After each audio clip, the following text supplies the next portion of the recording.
So actually, let me tell you about this lovely neckband that I've got. So last week, obviously, it was all pre-planned. I was sort of asked if I would go and help redistribute all the surplus from the 3 police accounts. Yeah.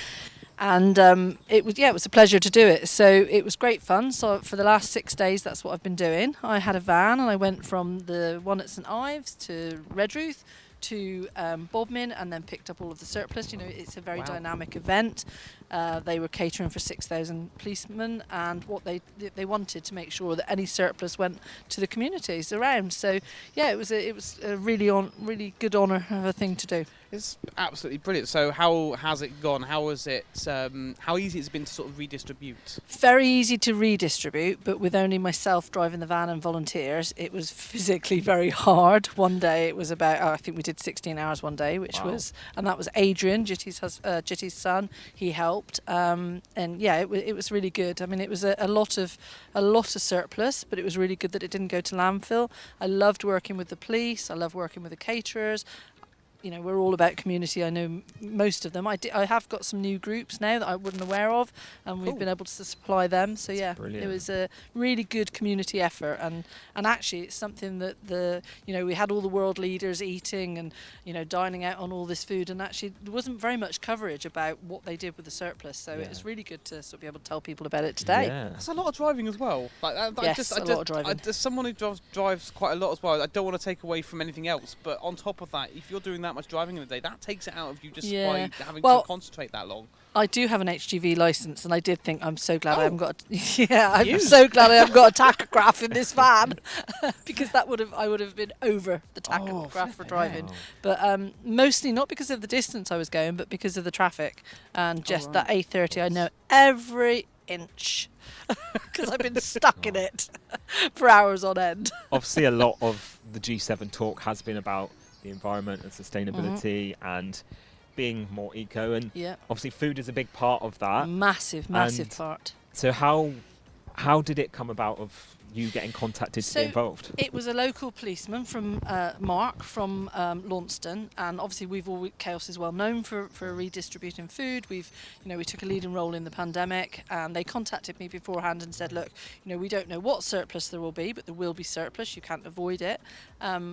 How can we redistribute this to the community, and would you want to be involved?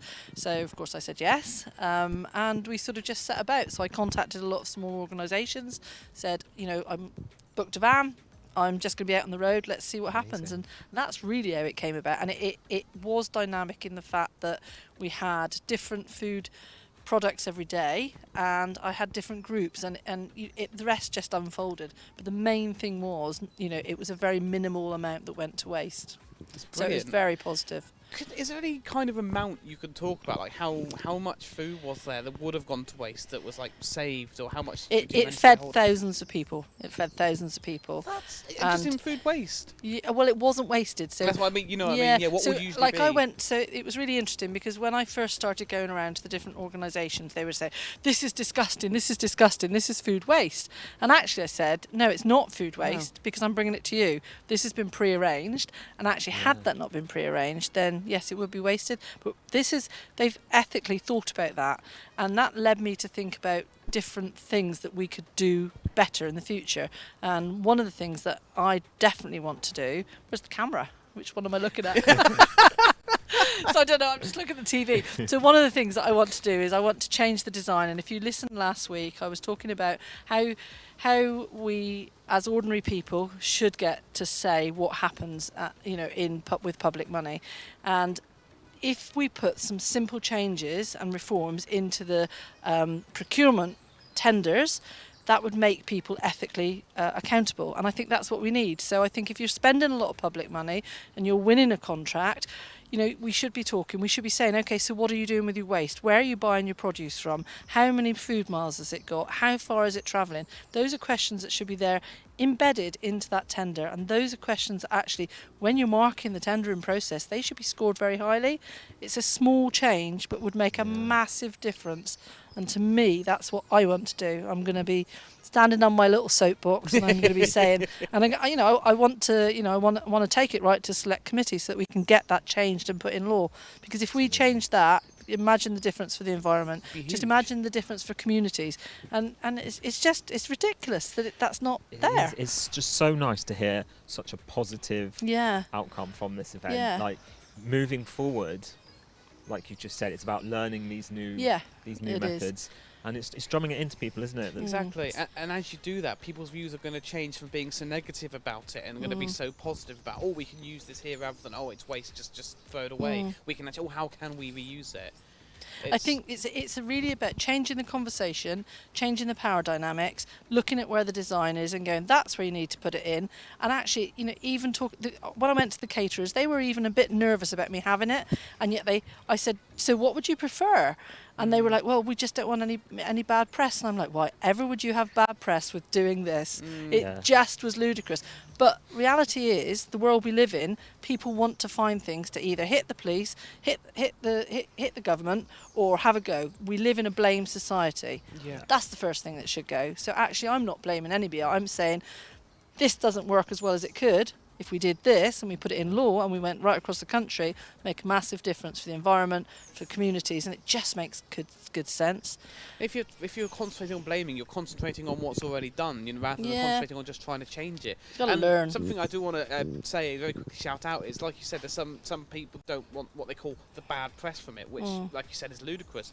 I've been obviously talking to you about recently, sadly, the Windjammer in Falmouth has had to temporarily close because of this COVID outbreak, but they were immediately on Facebook, on social media, saying, please, is there anyone who will take this food and make use of it? And actually, they're actually being so proactive, so quickly about it. And we've been in contact with them, still waiting for a reply at the moment, but they were very positive about getting the food out to be used rather than just go to waste. Which is, it's great to see that there are companies out there now starting to go with this, and obviously you're making a huge difference. And I think it's very much about, we have to be ethically accountable. And if we're in 2021 and we're not ethically accountable, then something's drastically wrong. Yeah. And that's why I want to take this as far as it is. And I think, I don't think there's no reason not to do it. And so Boris, if you're listening again, I did say last week, you can give me a call. Not so sure I'm going to answer you mine, but.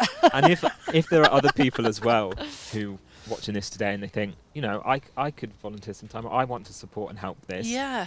What's the easiest way for someone to get involved? Get in touch with us. There's lots and lots of small groups and communities in your area. I can link you in with some of them. If you're really passionate about what we're doing, I do want to take this forward. I'm formulating a plan. I would love to hear other people's opinions, because it's very much about listening to lots of people and doing something as a collective. You can, together you're stronger. Everybody knows that. Yeah. I think it's about changing the conversation. And I just think it's about making things happen. It's about doing the right thing. Yes. Perfect. Brilliant. Thank you so much, Babs. Really lovely to finally get you on the show as well. Well, I wish I'd been to Iconic, but never mind.